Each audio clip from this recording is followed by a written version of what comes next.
Oh,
we're live. How's it going? Good morning. How's everyone doing? Welcome to another week of Adobe Live scheduling. So to kick off your Monday morning motivation, first of all, my name is Joe Allam, and I'm going to be hosting the next few Mondays worth of sessions. And if you're joining us on YouTube, make sure you come over to Behance if you want to join in with the chat. We've got a number of people there already. We've got Sean, Sandrine, Gareth, Sanyana, Oliver. Yeah, a whole load of people in there. But this morning on the stream, we have Kyle McDougall. So if you want to introduce yourself, Kyle, I know you've just moved over to the UK from Canada, and I'm glad that you're here today. It's been a bit of a busy couple of weeks for you. But yeah, introduce what you're all about and what you're going to share with us. Sure. Yeah. Thanks. Thanks for having me, Joe. I appreciate it. I am a photographer and also a filmmaker. Originally from Canada, just got to the UK about 10 days ago now. So bit of a scramble to get settled and everything. But yeah, a lot of my work is done primarily with film, and the body of work that I've been focused on for about the past 3 years now has been out in the American Southwest. So a lot of trips out there. And then on the filmmaking side of things, I've been doing that for basically as long as I've been a photographer. So about 12 to 13 years now, doing some commercial work, but also doing documentary work. And I also have a YouTube channel that focuses mainly on the film photography work that I do as well. Yeah, I think it's kind of funny with your YouTube channel, actually. I discovered your channel fairly recently. I think it was you did some Fujifilm GFX 50R video. I think that was my entry point to your channel. And what was quite funny is then, I think it was about a week or two later, you left a comment on my channel. And I was like, oh, kind of surprised to see your name pop up. But yeah, your channel is fantastic. You got some incredible stuff. I know we're not going to go through your filmmaking today, but your short documentary pieces that you've made, they are just beautiful. They're so well shot. So hopefully we can discuss that another day. But yeah, your collection of film work, the American road trip. How long's that project been going for? So that was 2017 is when it started, and for me that was I would say about the first 10 years of my photography career, I did traditional landscape photography. That's what I was really, really interested in back where I lived in Canada. And then I got to this point where it just wasn't fulfilling anymore. And I went through kind of a couple of years of burnout with that work. And in 2017, me and my wife, we left our jobs and our business and sold our house and everything, and we bought a truck and trailer and basically took off for I think it was about 11 months. We toured across Canada and then through the States and lived in a trailer and just did this massive road trip. So for me, it was like this point of rediscovery. I didn't know, like I was actually really, really burnt out with photography. And that's where I discovered kind of these landscapes in the American Southwest and basically just fell in love with these environments and discovered film as a medium again. I actually went to school for film, but that would have been about 10 years before that. So it was kind of like everything came together at this one point where I was like really searching for, something that was going to light that spark again. And I'm at a point now where I'm more fulfilled than I've ever been with the work I'm doing. And feel like this is really kind of the work that I was meant to do. So it's been about 3 years now. And obviously the work in the Southwest, I'm kind of at a point where I think I'm putting a wrap on that. Obviously, being over here in the UK now, it's going to be a lot more difficult to get out there. But I'm also at a point with it where like I feel like it is done. Like I could go and shoot there for the rest of my life. I love exploring those areas, but from like a creative standpoint, I'm like, okay, it's those trips I'm taking are starting to feel like a little bit similar in terms of what I'm making. So it feels like it's maybe the time right now to start working on putting this together into like a publication or something. Can we switch to Lightroom so we can see some of these samples whilst we're discussing it? I feel like we're withholding it from the people in the chat. They're not able to see. The aesthetic of your images, they are beautiful. I love them. One of the things that always draws me to particular photographers is the essence of just capturing just fairly standard scenes, like not going for anything that's too emotionally drastic or epic and whatever. You see that too much everywhere. It's very glossy and commercial, but this type of photography, something about it just makes me stop and look at it for a long time. And in particular, if we cycle through some of these, the one thing that always stands out to me is just the cleanness to there's something about the brightness to it that I really enjoy. It's very airy, and I'm sure in some of these locations they may feel quite dirty and kind of dark, but in the photos they don't give that emotion at all. Like that's a clean, tidy place. yeah, very. It's interesting to hear you say that though, just because let me cycle to one more here. So the landscape photography work that I did for, like I said, about the first 10 years of my career, it was the complete opposite from this. It was, I have a love for the wilderness, a huge love for the wilderness. So it was traveling to a lot of these like really epic places.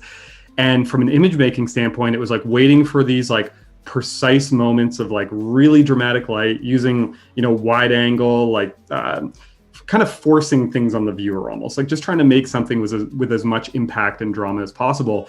And it's funny, I look at the work I'm doing now, and this work was all just based off of like, it's kind of what came out. It was like intuition and excitement. But I'm like, it's such a departure, right? It's like very standard focal lengths, like nothing wider than 35 mil. Shooting often in midday, like 1-2 o'clock, which I would have never done before in the past. So just like a big departure, very kind of just like not standard compositions, but nothing is really like forced on the viewer. But it's just what felt right to me. And as I kind of sit with this work over the years now and look at it, the environment lends to that, and also kind of the message, I guess, that I'm trying to tell with the body of work as well. But what's been really interesting is as I start to focus on making some new work now outside of the Southwest, this style doesn't work. Like when I was back in Ontario, where there's a lot of greens, a lot of forests, it's a very different landscape.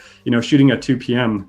looks terrible. There's harsh shadows everywhere, very different color palette and stuff. So I think it lends well to the landscape, and it's just kind of what felt right at the time, and still does. I think the flatness in a lot of these shots really, really does marry up with the flatness of the light just directly above.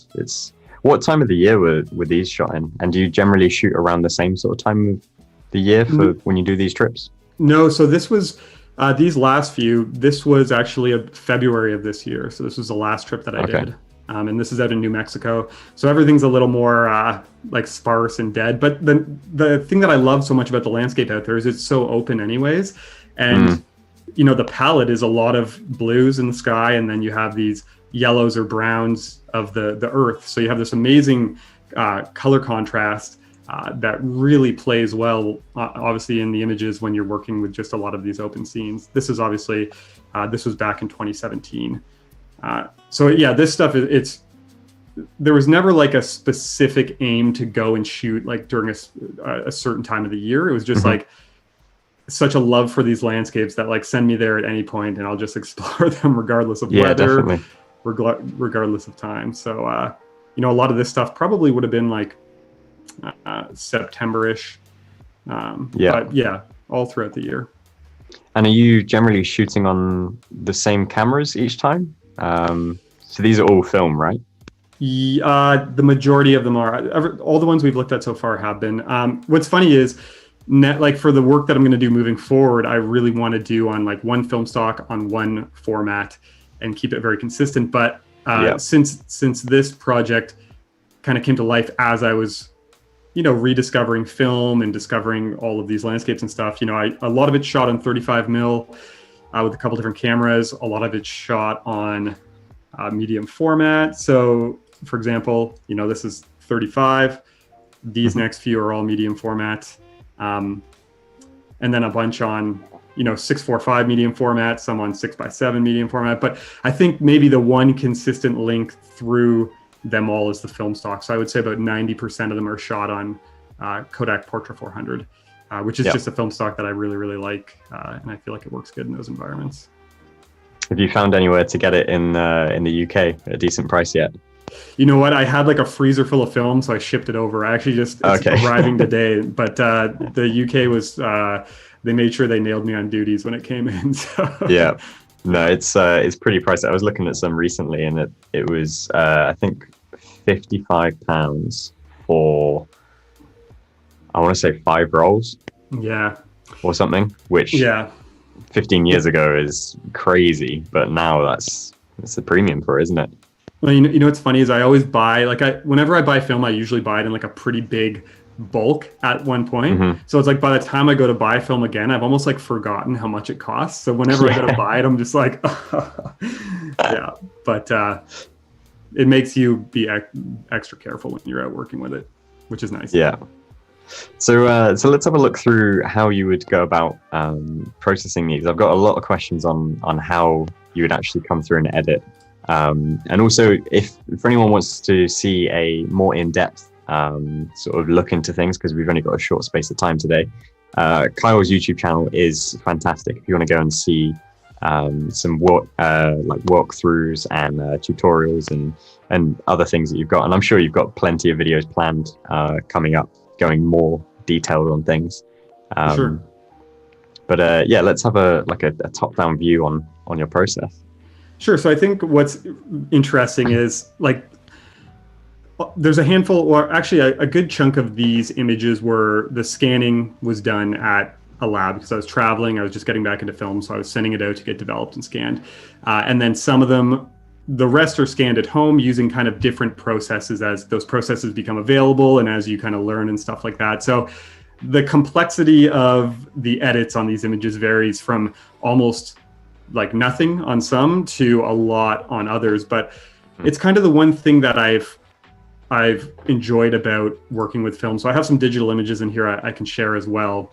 But for instance, I'll be curious to see what these look like before, but this was Portra 400, but you can see that's the before, that's the after. So it's just really, really minimal. And almost always for these lab scanned images, I'm just warming them up a touch, highlights down, shadows open, and then maybe some sharpening, but like really, really, really minor.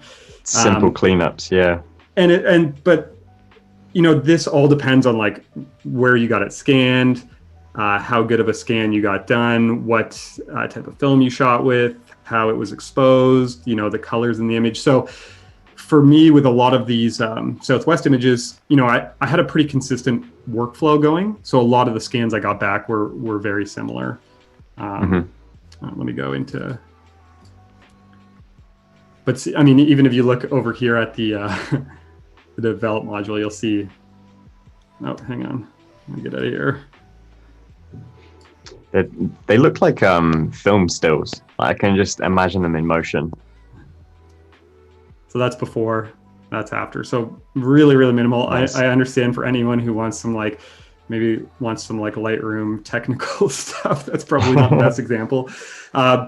So for the lab scans, it's minor, but I think I'll show some that are a little more complex, but I think the key for all of this and what I kind of tell people often is, like, for me, it almost doesn't, like, people will often ask me, like, how do you get your digital files to match your film files? And for me, it's never, it's just I sit down and I edit the digital file, and that's what comes out based on what looks good to my eyes and what I'm looking for. But it's never the type of thing where I sit and I, put them side by side. But for example, I got two here just for interest's sake. So this is out of a Fuji X100F. And then let me just see. So I guess you almost naturally just evolve in your editing style, and they just sort of match up closely anyway. I mean, obviously you're the same person behind the camera, so the visual view is going to come from the same inspiration. For sure, yeah. And I think it just all comes down to making a lot of images as a photographer over time and developing a vision and knowing what you're looking for. So, on the left, this is on Portra 400 from medium format, and on the right, this is from a Fuji X100F. And this wasn't me, putting them side by side like this and trying to really, match them completely. This was just what happened when I sat down to edit the Fuji files. So I always like to show people that, because I think it reinforces the point of, like, it's really important to learn the tools, but in terms of improving your photography and how your images actually look, it's about just making a ton of images and really just working on developing your vision over a period of time. But we can. Oh, go ahead, Joe. I was going to say, I think it might have blown a few people's mind in the chat about keeping film in the fridge or the freezer. I think that's always quite a surprise to people. Like, you have to expensive fridge. yeah, and it fills up quick too. Yeah. If you want, we can jump into I could show the process for one of these scans. Yeah, definitely. But maybe actually, I'll just show one of these images quickly before that. So this is a good example in terms of edits. So this would have been a home scan, but this would have been using the scanning software itself to do the color conversion, because I'm shooting all color negative film. So you have to basically create a positive out of it. So you have to remove the orange mask, and you have to bring all the colors back, essentially invert all the colors. So scanning softwares will do that, but they don't often do a great job. So this is an after. This is with me doing a whole bunch of edits. You can see on the develop module, there's a bunch of different tweaks. Same with the curves, jumping into the different channels. But this would have been a before. So just a really, like, scanning software is so hit and miss. Sometimes you'll get a really nice image out of it, and then sometimes you'll get things like this where it's just a super flat, murky, muddy image. And that's when film doesn't become that fun to work with, because there's something in there, but it's just like the capabilities of the software are lacking. So you have to really, do a lot of work to There's a lot of trust involved. If you're sending this to a lab, for one thing, you're physically handing off something that is one of a kind at its time. If they mess that up, that can really affect your work, your portfolio, and any sort of goals you're looking for. Yeah, there's Has always that ever kind happened of to you? Well, I've had one roll. I've lost about 4 images on one roll, and that's all that's ever happened. So I consider myself kind of lucky, but like every time, like, I don't develop my film at home because I'm just so strapped for time that it's like another piece of the process that I just, as much as I would love to. So whenever I send film away, I'm like crossing my fingers, and especially not only for projects, but if I'm making something for my YouTube channel where I went and I shot for a few days and then I mail the film away, I'm like, if the film disappears, all of this work is basically gone. So yeah, I mean, So far so good. There is a little bit of risk involved, I guess, but I guess that's just how it goes. I've seen people are able to develop film. I think this maybe only works for black and white film, but to develop with coffee. Have you ever seen that before? Yeah, I have. Yeah. I have no idea how that works, but it's crazy science. I mean, I don't think it will work with like a pumpkin spice latte or something, but you make your own coffee mix and shake it up, cocktail, and out come some photos, and they look great as well. Yeah, kudos to whoever figured that one out. Yeah.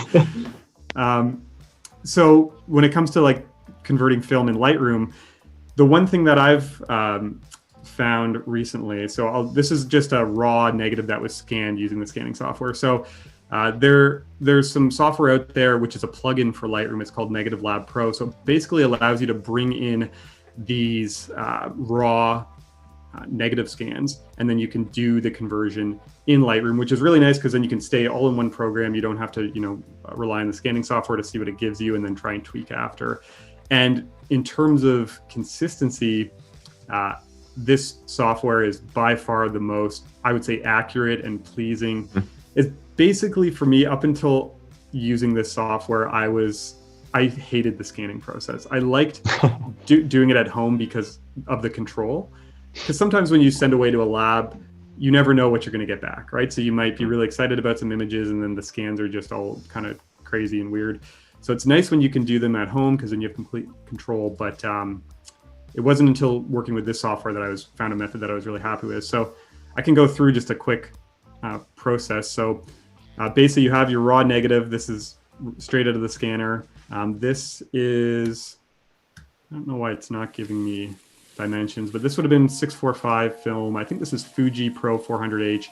And this is probably like a 7,000 or 8,000 pixel wide image. So nice and high quality.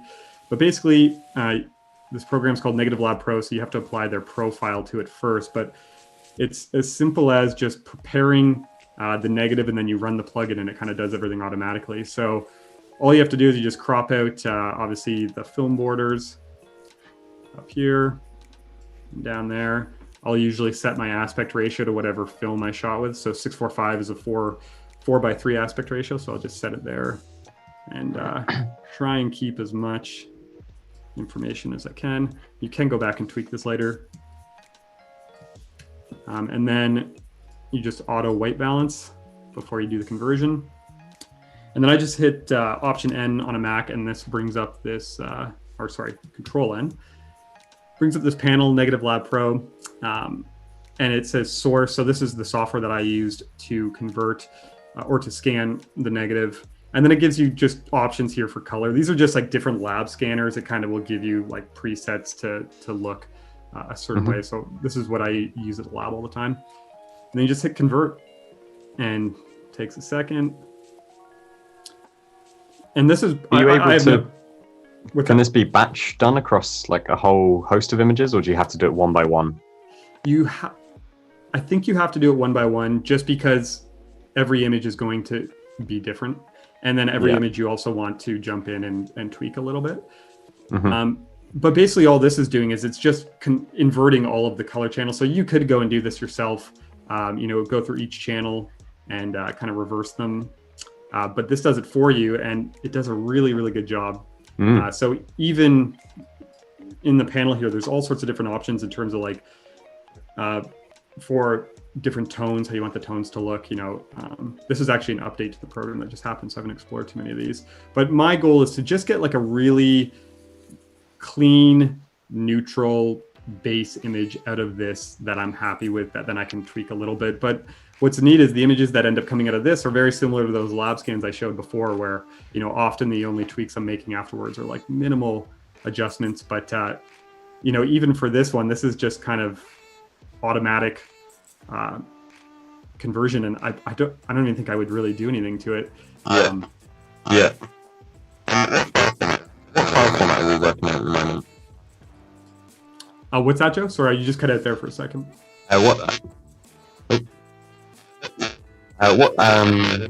Is my audio gone? Hello? Yeah, you're there. Is the audio back? we're there. Sorry, that was weird. What file format are we looking in at the moment? So we're still working. The nice thing with this program is we're still working with a DNG file. So any tweaks you make in here are happening to that raw DNG file, and then you can apply it.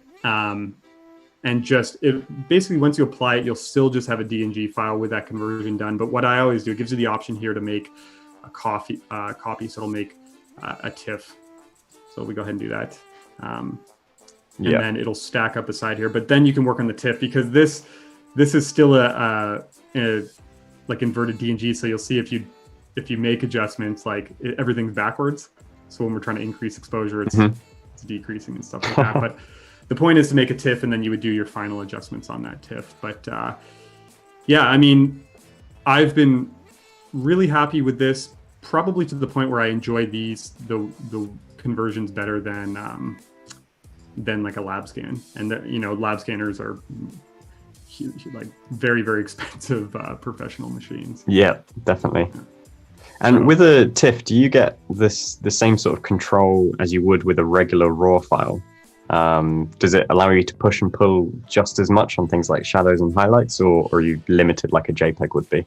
Yeah, and it would depend. Like, things come into play, like what type of scanner you used, how well the film was exposed and stuff like that. But if you have like a really nice exposed negative, the scanner I'm using is it's a Nikon Super Cool Scan 9000, which is just the best name for a scanner ever. But it's from it's from 2004. Like, scanning technology or available scanning technology it kind of ended, and it hasn't picked up again because this recent surge in film is quite new.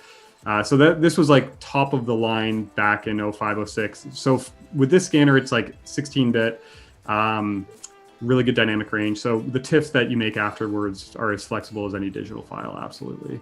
And then just negative film itself, retains highlight detail way better than digital as well. So there's flexibility there as well. But yeah, have you ever gone back and rescanned old things? A little bit, honestly. So as much as I love scanning at home, I'm like, it's time consuming.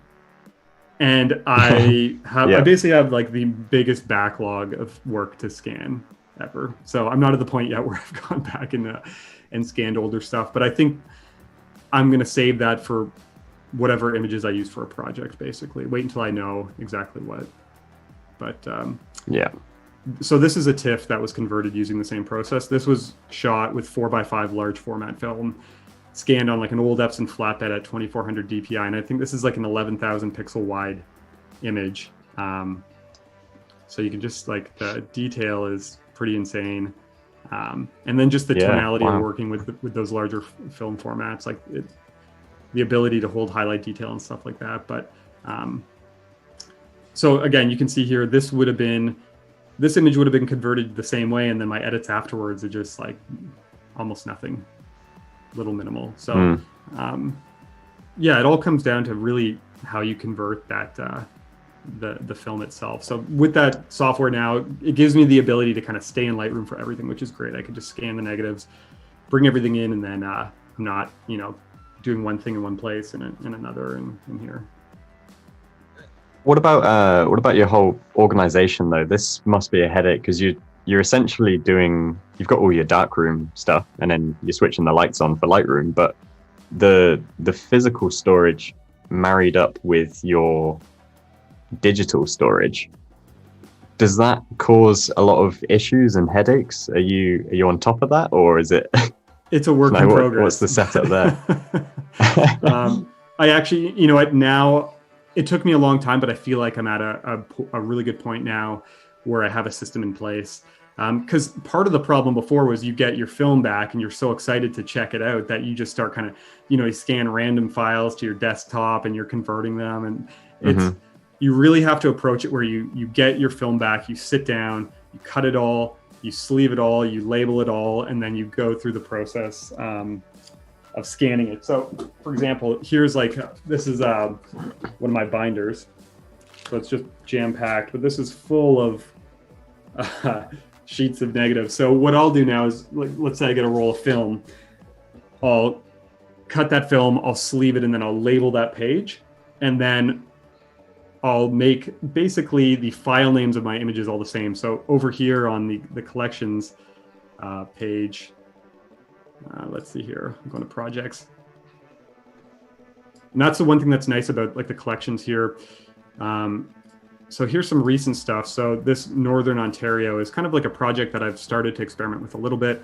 So inside of this collection set, I'll keep other sets, you know, like website selects and stuff like that. But I also have one for film scans. And inside that film scans collection set, each one of these collections is a roll of film, essentially, a sheet of film. So what I call it here is what it'll be labeled on the sheet. And then when I go in, these obviously aren't complete rolls scanned yet, but each one of these, the name of them will be this, and then 01, 02, 03, stuff like that. So it basically, this is the tidiest I've ever had. And I feel like it's a really good process to work with, because now, say I want to, you know, do a large print or something, I can come into this collection set.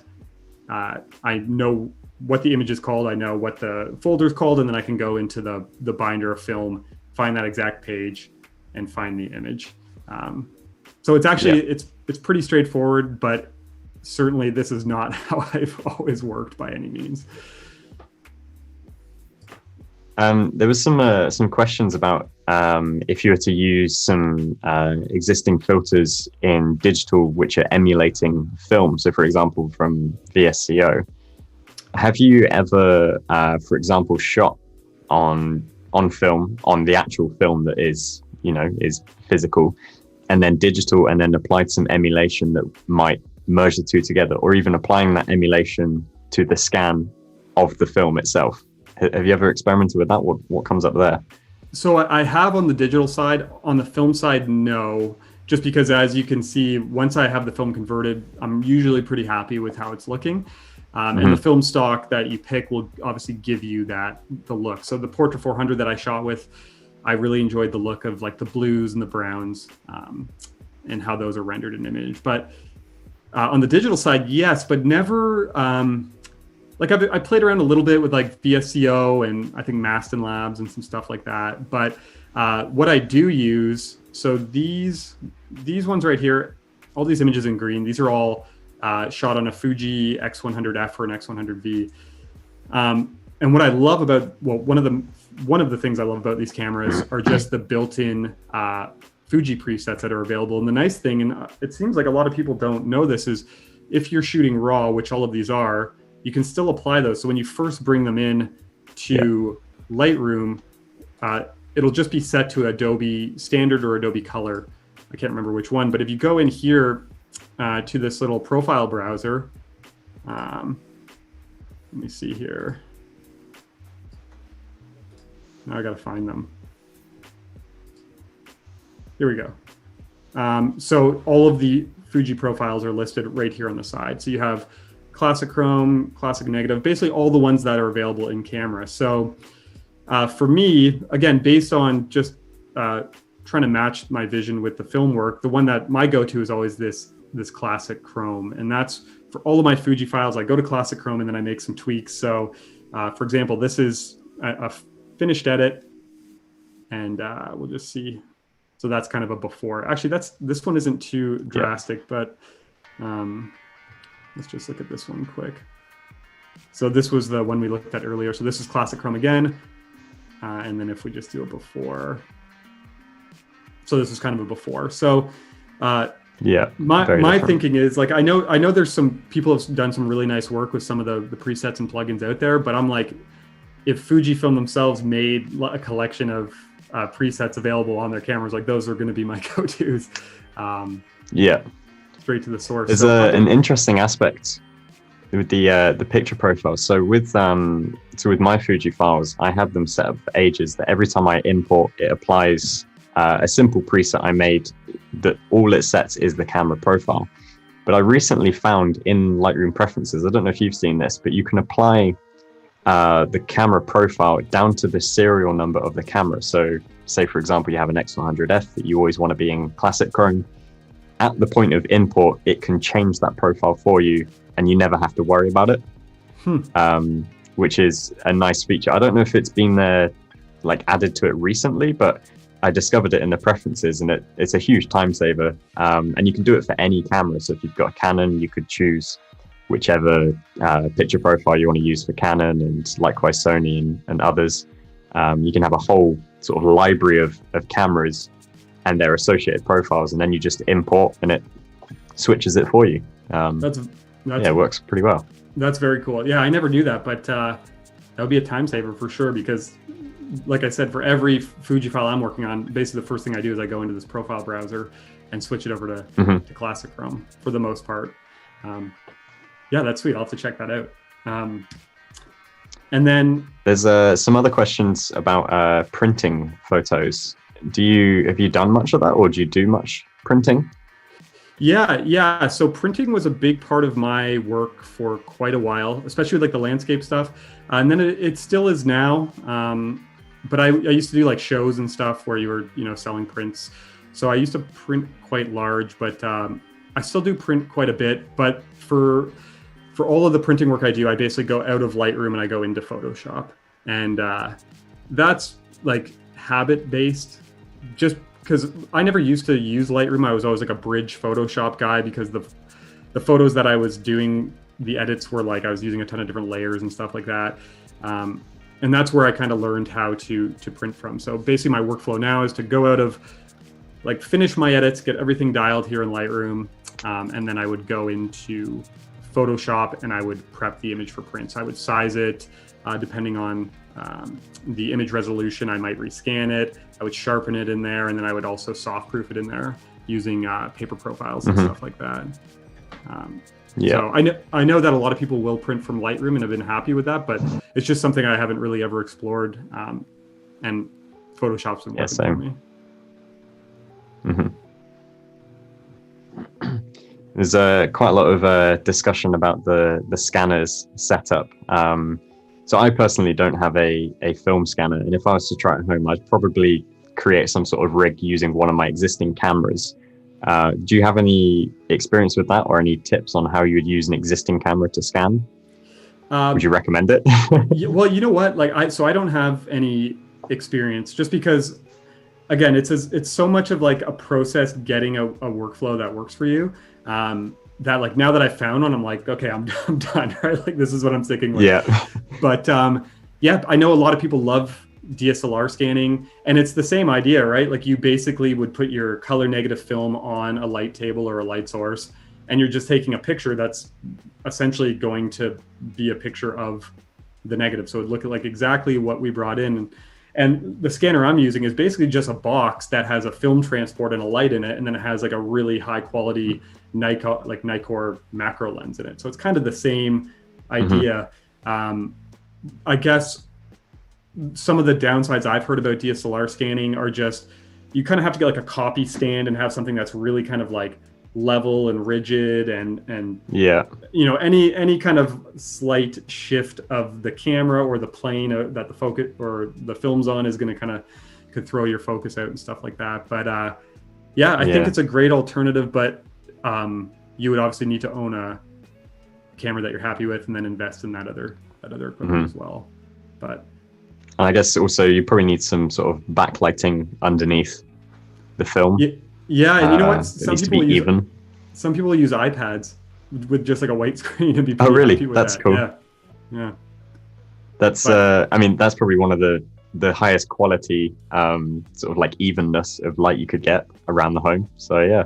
For sure, yeah. But now it's like, now that film is becoming like film, there's definitely been a surge, I would say, over the past 3 years in film. It's become more popular. A lot of people are shooting with it. So now you're starting to see companies kind of start to roll out products to solve some of these issues, right? Because I love working with film, but there still are things where it's like you're using tools from the past because there aren't newer things available yet. Like cameras are also fine, but in terms of scanning software, but people now are, I think there were just some new products that came out specifically for digital SLR scanning. So like a light table stand set up with like a film transport and stuff like that. So I feel like in a couple years from now, we're really gonna start to have a lot easier to use, more kind of impactful products out there, which is pretty neat. Yeah, I think it's so interesting when you see like today's world with digital stuff, and the way that marketing works is it's always every year there's something to sort of get people to buy and part ways with their money, but it isn't never really needed. Like a lot of these things are just optical, and the physics of things haven't changed. And one thing that I always relate back to that I personally find hilarious, I don't know if anyone else is going to find this funny, but something in the music industry that has just never changed. It's been around for decades, and I just Googled when it was created, and that's the XLR cable. And it's honestly been around for about 70 years, this standardized cable for microphones, because it's never really needed to change. It does the job, and it does it well. And yeah, it's so funny seeing the way that film is making a resurgence, but with a new sort of buy me sort of approach to it on all these new gadgets and things that you need. But the old stuff is perfect, still works great. Yeah, and you know what? The nice thing about the old stuff is like, it's the first time I've ever spent money on camera equipment and like not lost money. You know what I mean? Because you're basically you're purchasing gear that there's only a certain amount of them out there still, right? So it's not like you buy a new camera and then a new one comes out and all of a sudden your camera's worth $1,000 less than it was when you bought it, right? Yeah. But no, I would agree with you, and I think like the more attention that is placed on all this new gear and these like little specifics, the more we focus on things that we might not have focused on much before that really aren't that big of a deal. And then you end up getting a piece of gear that apparently had flaws and you're like, oh, it's not that bad. It actually works just fine. Yeah. But no, the film gear, that's honestly like, I'm a big believer in like, you can make anything with any type of tool, right? And I mean, we're looking at Fuji X100F file against a medium format film, and I was able to make them look almost identical, right? So I think like, yes, the tools matter, but they don't matter that much. But a big thing I love about film is just like, the gear is just fun and it has character, and it kind of inspires you to go out and create, and you're using these old kind of cameras that have like a soul to them.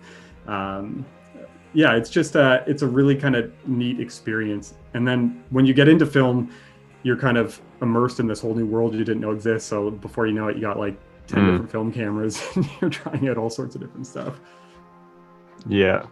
Do you quite often go on these trips alone? Do you find that is like a good connection to your work, or do you travel with other creatives? Always alone, for sure.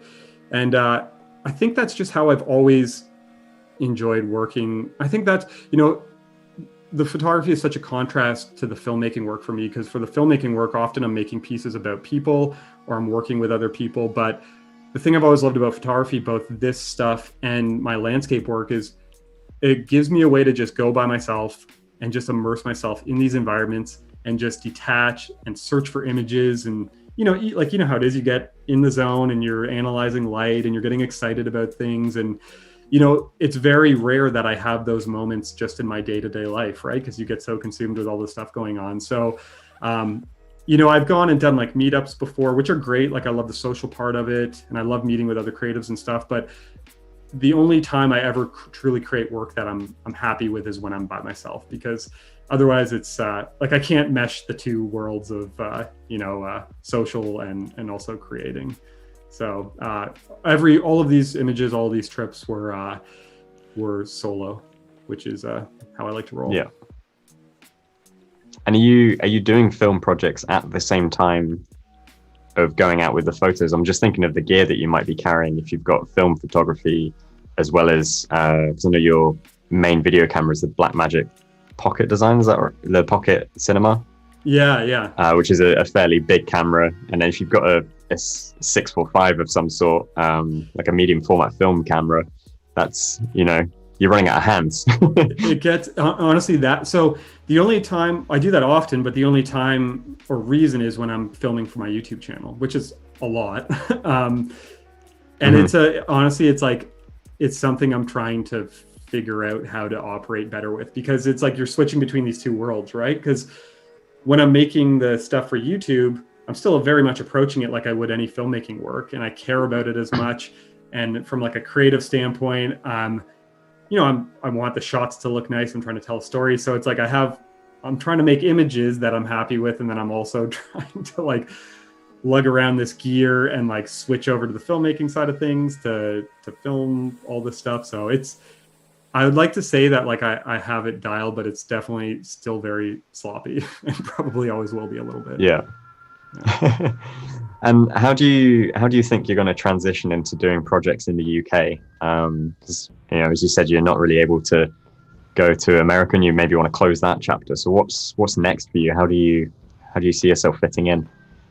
Yeah, you know what? I'm actually like, I really love travel regardless. So I'm excited for like a new environment, new landscape, stuff like that.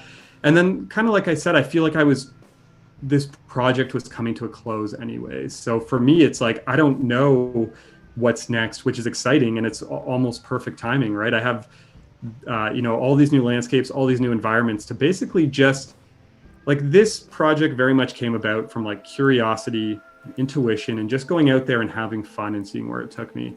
And, you know, I think I'm at a point where like, I don't want to force anything. I just want to do that here as well, you know, maybe it'll take me 6 months of just exploring and shooting, and maybe I won't make much that is like going to be in anything, but maybe that'll lead me to kind of the next project. And I think probably one of the most exciting things for me coming from Canada is, you know, I've already started planning trips and stuff, and I'll look at like Google Maps.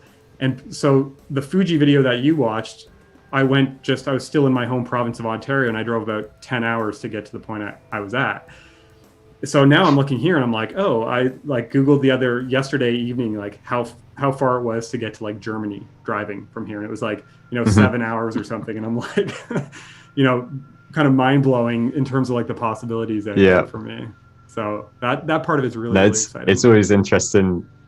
The perspective differences from people who've come from big countries moving to small ones, and even between like right now living in London, but I grew up in a small town, and the idea of traveling 20 minutes by car to go and see someone in a small town, that can be such a hassle. And here it's just like, well, it's 20 minutes, it's an hour, it doesn't matter, it's fine. Yeah. But one thing to note though is the longer journey times is the traffic, and there's the other people on the roads that can start to eat into you. It's not 10 hours of nice easy driving, it's 10 hours of just pure rage sometimes. That's what everyone's telling me, because I keep saying like, oh look, it's only 2 hours to get here, and they're like, you know, maybe double that depending on where you go. But but it, you know what, the UK has always been like a country that I've been here quite a bit over the past 10 years, just because this is where my wife is from. So we've been back visiting family a ton. But it's always been, when we're here, it's to see family. So for me now, you know, moving here and getting settled and everything, I've done a ton of research, and it looks like an incredible country. I want to really head north. There seems like there's a ton of amazing landscapes and areas. And just like I said, be open and be curious and just kind of have fun with things and see where it takes me, however long that takes.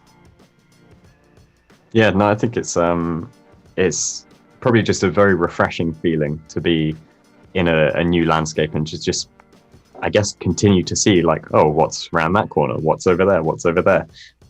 It can be very difficult to feel inspired in your home location sometimes. So I know I'd personally feel that, where I'd rather be somewhere else and be looking at things with a curiosity than a familiarity, I guess.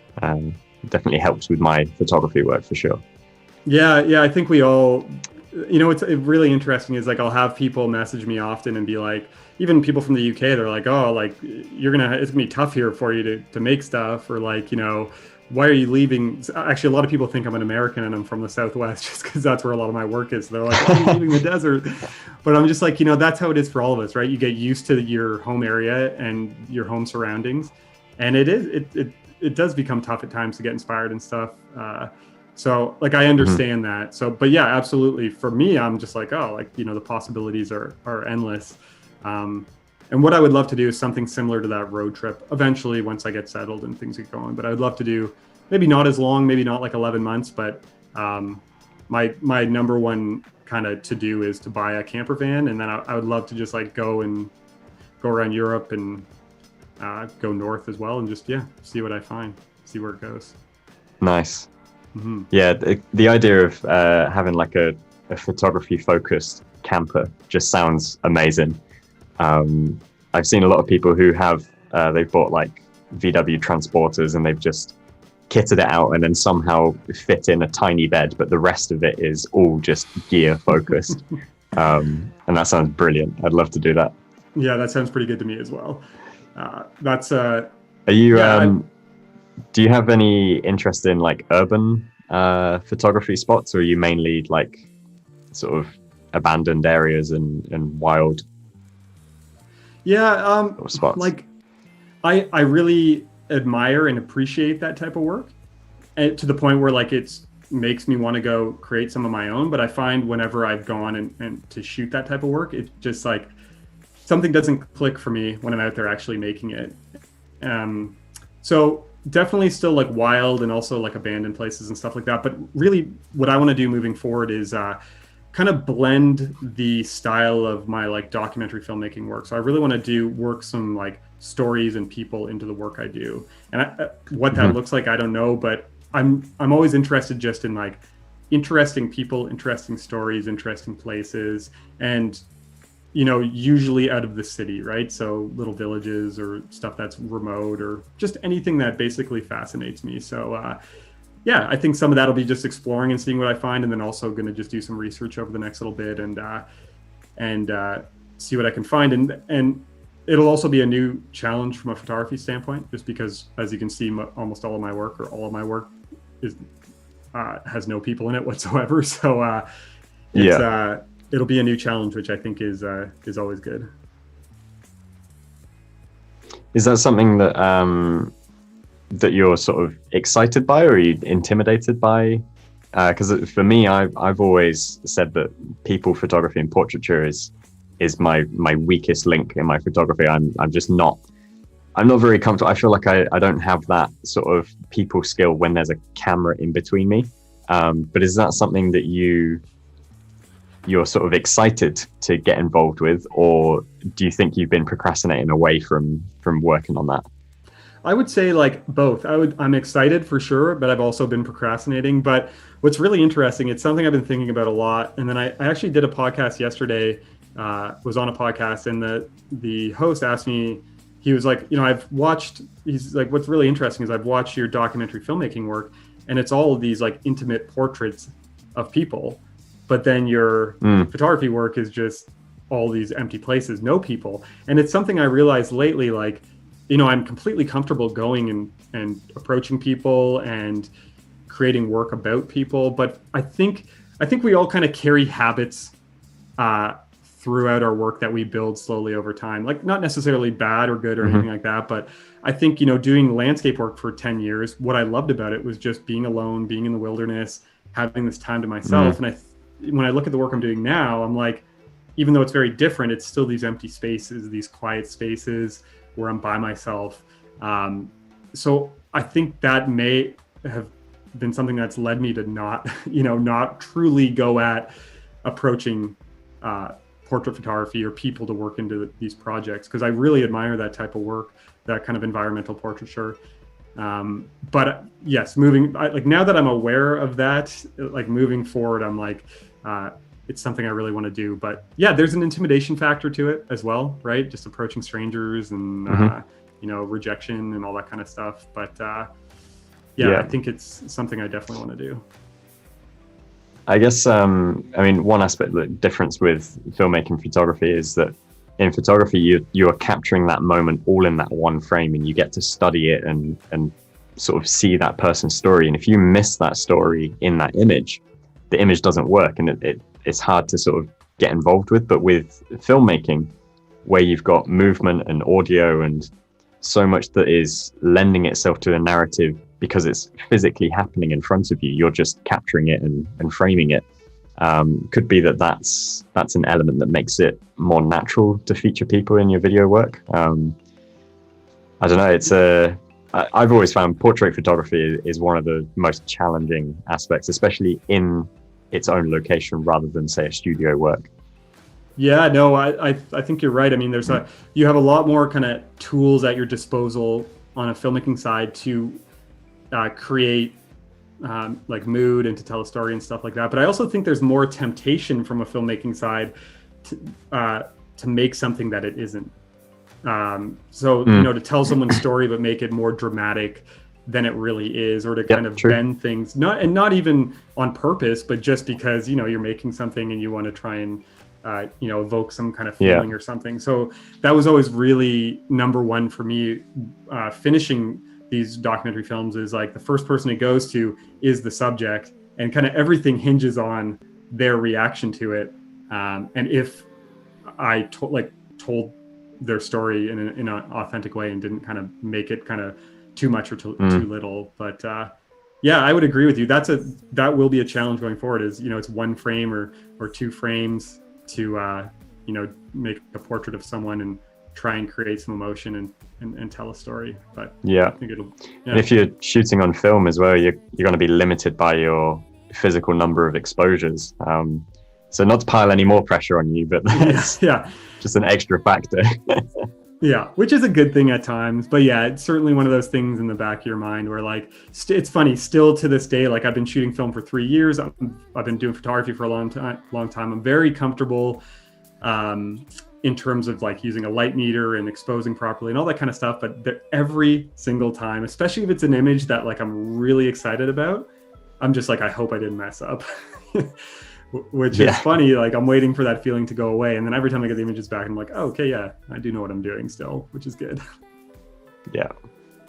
No, I guess the results they're always worth it, even if you have to wait for them to be developed and to come back at a later date. For sure, yeah, it is. And you know what? There's something special, honestly, about that. Having that downtime from your work and not seeing it instantly, at least for me. I'm sure it's different for everyone, but whenever I do shoot with digital, you're home an hour later and you're loading them on your computer and you're kind of going through them. And I feel like maybe at times for me, I don't give certain images the time and maybe like respect they deserve because I've shot so many and they're right in front of me all at once. Whereas like when I'm waiting for my film to come back, I'm like, okay, I have 3 rolls coming back. There's 10 images per roll. I have 30 images coming back. I feel really good about them. Like, I hope they all turned out. And I feel like for me, I create a lot more images that end up kind of being like keepers or ones that I'm happy with when I do work with film compared to digital. And I know everyone's different, but I think it's just one of the things about the workflow that I really, really like. Yeah. And is this your main sort of business income, or how do you balance this in terms of, personal passion creative projects versus having to bring in some revenue? Does that create its own pressures for you? Yes. So basically like I've been self-employed and running like my own business for like 12 years now, 10 or 12 years. But I would say about 80% of my revenue has been from like video production and filmmaking. So I had like a video production business and stuff. But it's been as of quite recently that I've wanted to transition to doing photography and the YouTube, and I have a podcast as well, doing all that stuff full time, just because this is the work that kind of really fulfills me. So I'm in like a transition phase right now, and they're two very different worlds in terms of business. Video production offering like a commercial service to someone versus this where you're kind of trying to help other creatives and also build something around your own work. So it's I'm learning as I go, which is always fun and always a good challenge. Nice. All right, we are just coming up to the hour on this. As always, if you want to replay this stream, it's going to be available. And hopefully we can continue the chat in the Discord channel. So the Adobe UK Discord, which is linked on the screen, I believe, or if Tim is able to throw that up. And we've got some further live streams coming up this week as well. So on Tuesday, tomorrow, we've got Adobe Live Book Club with Sarah Coleman. We've got some illustration throughout the rest of the week. And of course, the Friday is the day off, forced upon everyone. So put your feet up and relax that creative mind. But yeah, I want to thank you, Kyle, for joining today. It's been super insightful going through your work and just discussing photography. I think we could chat for hours about everything. And hopefully we can have you back to go through some of your filmmaking stuff at a later date. If you haven't checked out Kyle's YouTube channel, please do. It's honestly, there's some fantastic content on there, some really beautiful films. And yeah, it's been a fun one, been enjoyable. And thanks for everyone for joining. Awesome. Yeah, thanks for having me, Joe. Appreciate it.